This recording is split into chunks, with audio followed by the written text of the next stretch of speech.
बच्चों, कैसे हैं आप सभी। मैं आशा करती हूँ आप सभी लोग स्वस्थ व प्रसन्न होंगे।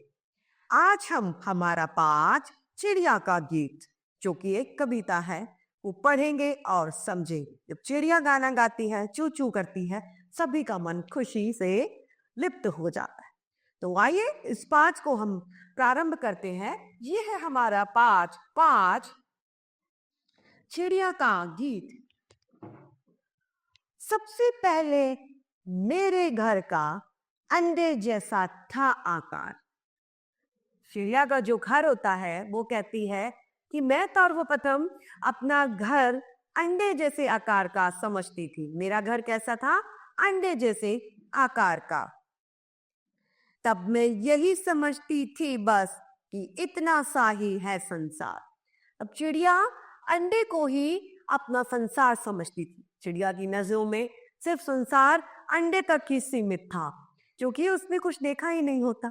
वो सिर्फ अंडे में ही रहती है, अर्थात वो संपूर्ण संसार की तुलना उस अंडे से करती है कि यही पूरा संसार है।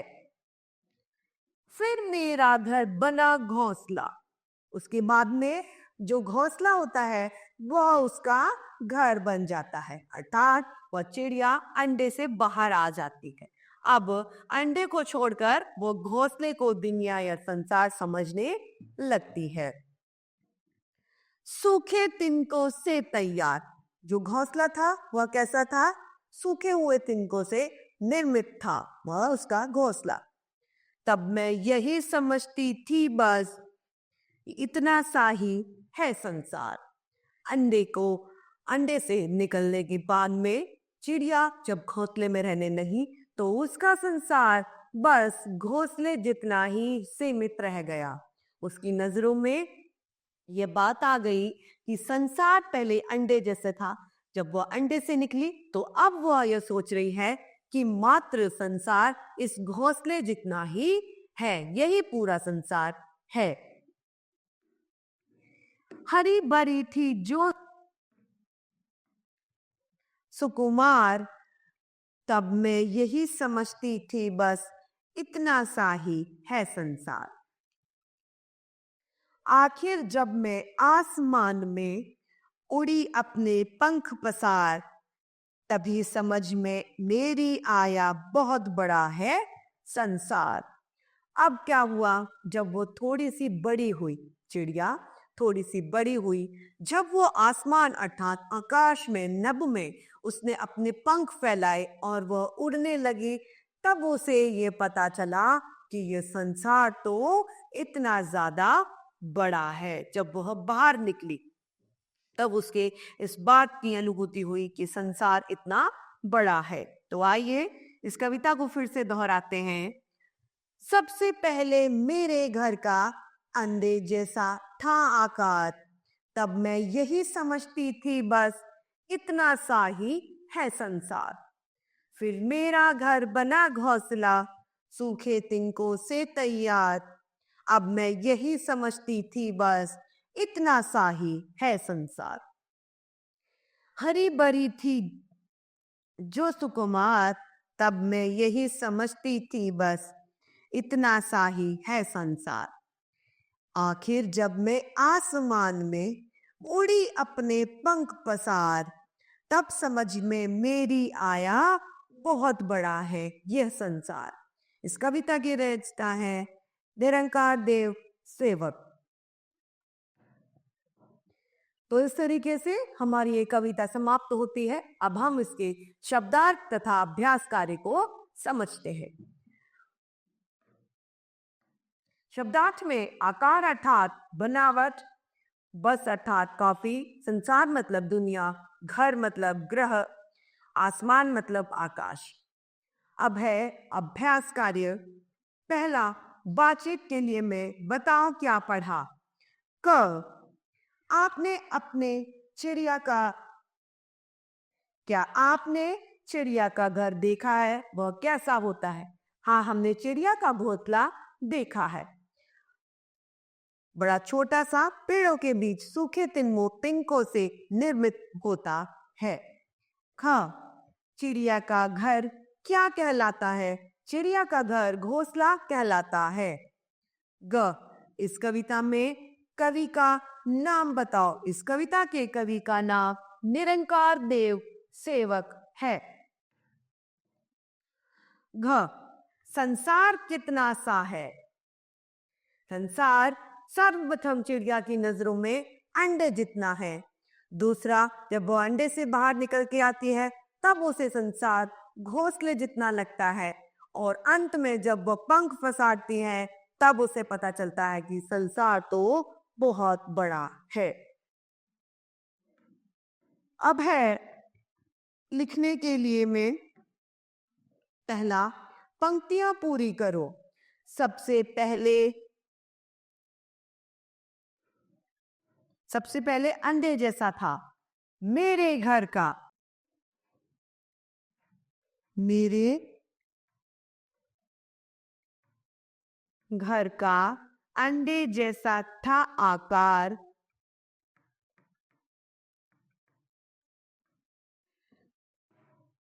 तब मैं यही समझती थी बस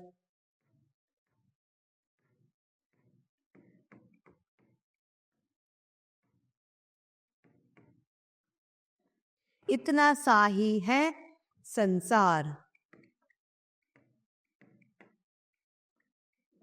फिर मेरा घर बना घोंसला।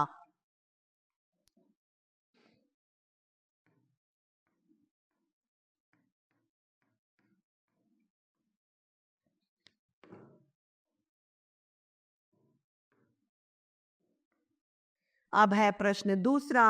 सही कथन पर सही और गलत कथन पर गलत का चिन्ह लगाएं। जिसमें क है, चिड़िया का घर सबसे पहले अंडे जैसा था। जी हाँ। ख, नीली नीली रंग की सुकुमार थी। हरी भरी सी सुकुमार थी, नीली नीली नहीं थी। ग, यह संसार बहुत बड़ा है। जी हाँ। ग, चिड़िया अपना घोंसला ईंटों से बनाती है, नहीं तिनकों से बनाती है। ड, चिड़िया को आसमान में उड़ने पर संसार का आकार पता चला। जी हाँ। प्रश्न तीसरा है, निम्नलिखित प्रश्नों के उत्तर दीजिए। कब सबसे पहले चिड़िया का घर कैसा था। सबसे पहले चिड़िया का घर अंडे में सीमित था, वह अंडे को ही पूरा संसार मानती थी। हाँ, चिड़िया अपना घर किन किन चीजों से बनाती है। चिड़िया अपना घर सूखे सूखे तिनकों से बनाती है। ग, चिड़िया कहाँ पर उड़ती है। चिड़िया आकाश गगन में उड़ती है। क, घ, सुकुमार कैसी थी। हरे भरे सुकुमार थी। ड, चिड़िया किस कारण यह संसार छोटा समझती थी। चिड़िया सर्वप्रथम अंडे के रूप में संसार को देखती थी, क्योंकि वह अंडे से कभी बाहर ही नहीं निकली थी। दूसरी में चिड़िया घोंसले को अपना संसार समझती थी, क्योंकि वह कभी आकाश में उड़ी ही नहीं होती, वह अपने घोंसले से बाहर ही नहीं आई होती, अतः वह संसार को छोटा समझती थी। अब है हमारा प्रश्न बहुविकल्पीय प्रश्न, जिसमें सही उत्तर के सामने हमें सही का निशान लगाना है। पहला है, चिड़िया अपना घर रिक्त स्थान तिनके से बनाती है। सूखे तिनके से, गीले तिनके से या सोने के। सूखे तिनके से। दूसरा, रिक्त स्थान भरी थी सुकुमार, पीली हरी या नीली तो हरी। चिड़िया क्या पसार कर उड़ती है। पंख, पैर या बाल तो चिड़िया पंख पसार के उड़ती है। चौथा, चिड़िया कहाँ उड़ती है। आसमान में, हवा में या पेड़ पर। चिड़िया आसमान में उड़ती है। पांचवा, संसार कैसा होता है, बड़ा, छोटा या मध्यम? तो संसार बड़ा होता है। शब्दों का खेल, इसमें स्त्रीलिंग शब्द चुनकर लिखते हैं। पहला सोनार, सोनारिन।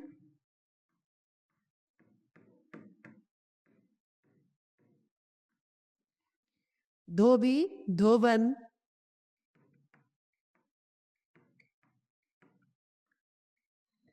कुम्हार, कुम्हारिन।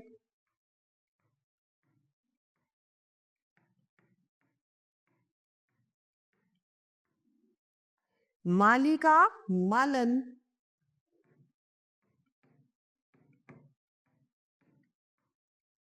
ग्वाला का, ग्वालिन।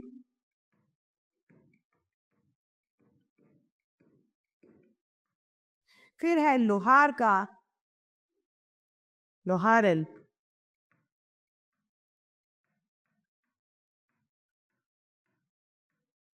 ये सभी इनके स्त्रीलिंग हैं। अब है प्रश्न दूसरा। दिए गए शब्दों के आगे नर अथवा मादा लिखना है। हमें यह पता लगाना है कि स्त्रीलिंग है या पुल्लिंग है। भालू नर है, खटमल नर है, जिराफ भी नर है, मछली मादा है, भेड़िया नर है और तितली मादा है। प्रश्न तीसरा है, बहुवचन बनाइए। पतंग का पतंगो,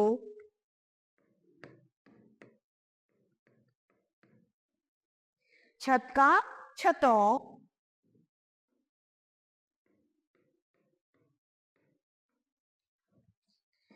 औरत का औरतों,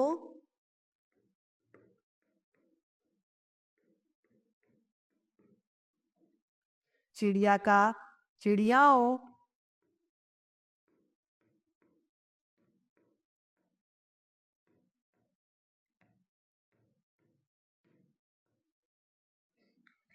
पिंजरा का पिंजरों,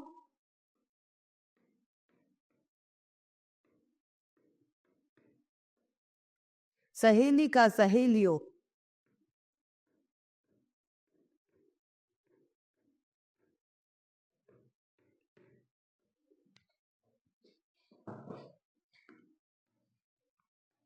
अब है प्रश्न चौथा, जिसमें हमें शुद्ध करके लिखना है। यहाँ पर कुछ शब्द दिए हैं जो अशुद्ध हैं, गलत हैं। अब इन्हें हमें शुद्ध करके लिखना है। क बचपन, बचपन नहीं होता, बचपन होता है।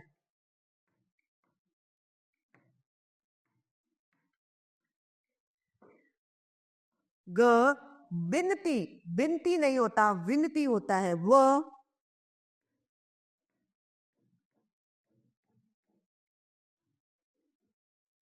ड दरवाजा नहीं, दरवाजा।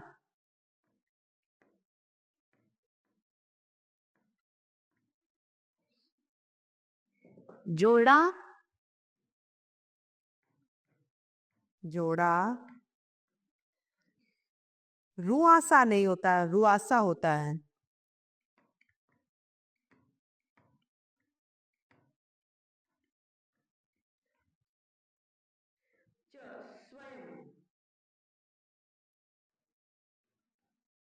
यह पर बिंदी आती है, वह पर नहीं।